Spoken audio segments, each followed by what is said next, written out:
Right now, at every level of professional wrestling, the independent level, the international level, the corporate level, there are working pros that aren't getting the most out of their matches. They could be getting better reactions, they could be getting bigger pops, but they're making mistakes regarding their pacing. And to ensure that you aren't making these exact same errors, in today's video, we're going over the golden rule for pacing yourself, the 2 essential gear changes and how to optimize them in your matches, and the 4 C's of wrestling. And we're breaking it all down right now.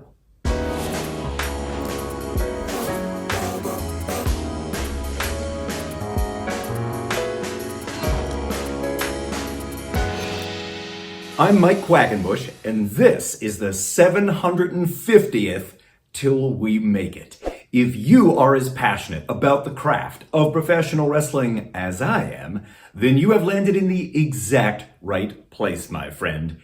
In this video, I'm sharing with you my tips and tricks for pacing your wrestling matches. And I want to kick it all off by extending my thanks to the latest members of the Till We Make It tribe to join me over on Patreon. Welcome aboard, Aaron, Michael, Caesar, and a big shout out to Kid Lava. Thank you for your support and patronage, and it could be you getting shouted out in a future edition of Till We Make It. Come join us over on Patreon. You know there's a link down below in the descriptus. I'd like to start this discussion with a quick breakdown of the golden rule when it comes to the pace you keep in the ring. And to me, the golden rule of pacing is slow is smooth and smooth is fast. Now, if you've never heard this before, at first blush you might think, what the heck does that mean? And here's what it means to me. In the training environment, you need to slow things down.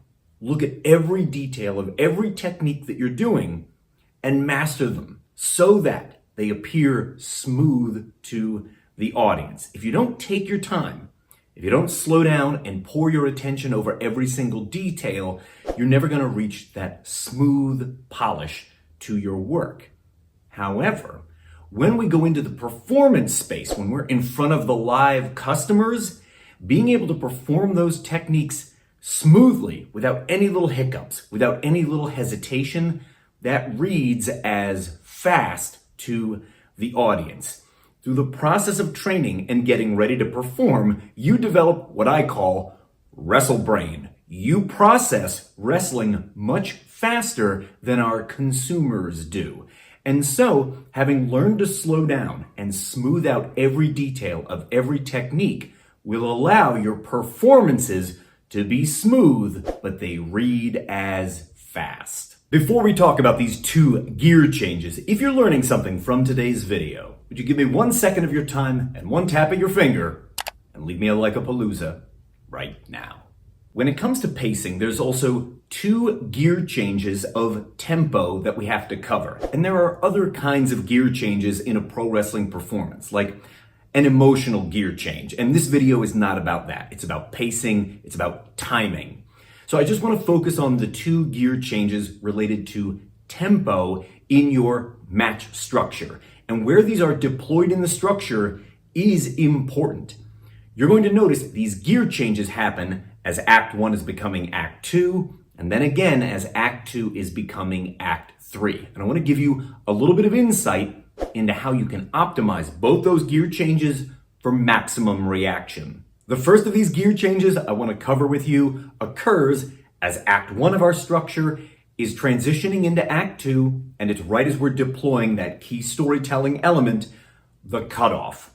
Prior to the cutoff, we need to be building momentum, and there's a variety of ways that you could be building momentum. So one of them is simply to start deploying moves more and more quickly. You're able to pile them on top of each other, and by stacking them more rapidly, it creates that sense of forward momentum. It could be that one wrestler is getting closer to getting a 3 count on the other. If we go from getting only 1s to 2 counts to 2.5 counts, that is also a method of building momentum. Or if a babyface has a finishing move with a lot of equity built up into it, it's over with the entire audience, and they get close to hitting that finishing move, That is building momentum inside of the narrative. These are ways you can build forward momentum so that when the cutoff occurs, it feels like slamming on the brakes of a speeding car and everything lurches forward for a second. This radical gear shift in your pacing creates contrast. The contrast of building all the forward momentum and then screeching to a halt at the cutoff. That contrast will help you get the best reaction possible. And the second of these gear changes regarding the pacing of our match occurs as Act 2 is transitioning into the climax of our performance, Act 3, where the finish lives. And here we're going to take that same contrasting technique and just deploy it in reverse. You've probably noticed plenty of working pros out there love to grab a hold right at the end of Act 2. They get very low to mat. The action almost seems to come to a standstill. There is virtually no forward momentum. And that is because as we start to transition into Act 3 and the babyface starts their comeback, we want to shift gears into high gear. And we're playing for contrast by initially slowing things all the way down to a standstill and then kicking things into high gear with a fast-paced comeback. Okay, so we've talked about the golden rule, we've talked about the 2 gear changes, we've got to talk about the 4 C's, and these take place in the in-between beats. So just as one example, a spot has just ended, but the next one hasn't begun yet. There is that pregnant pause, those few seconds. That's the in-between beat, and we've got to consider all 4 of these C's.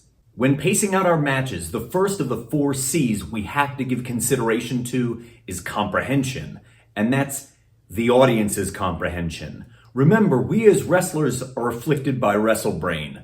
We can process, we can comprehend wrestling at a much quicker pace, but by elongating those in-between beats between our spots in matches, we allow for the audience's comprehension to catch up to where we are. If we're wrestling, but the audience isn't comprehending everything because we're going too quickly, in my opinion, we are wrestling for no one. The second of these C's we've got to consider is cameras. It's especially relevant if you work for a wrestling promotion that operates on a 2-camera setup.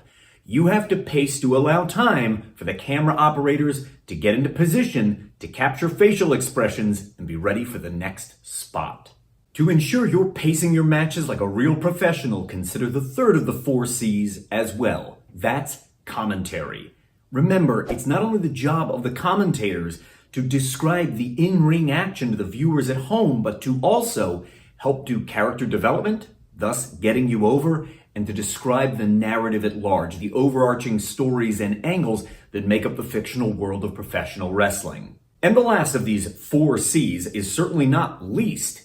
You've got to leave enough time and enough space in your matches to do character beats, your character ritual, and build a rapport with the crowd. All this character work, it takes time. You've got to design for it.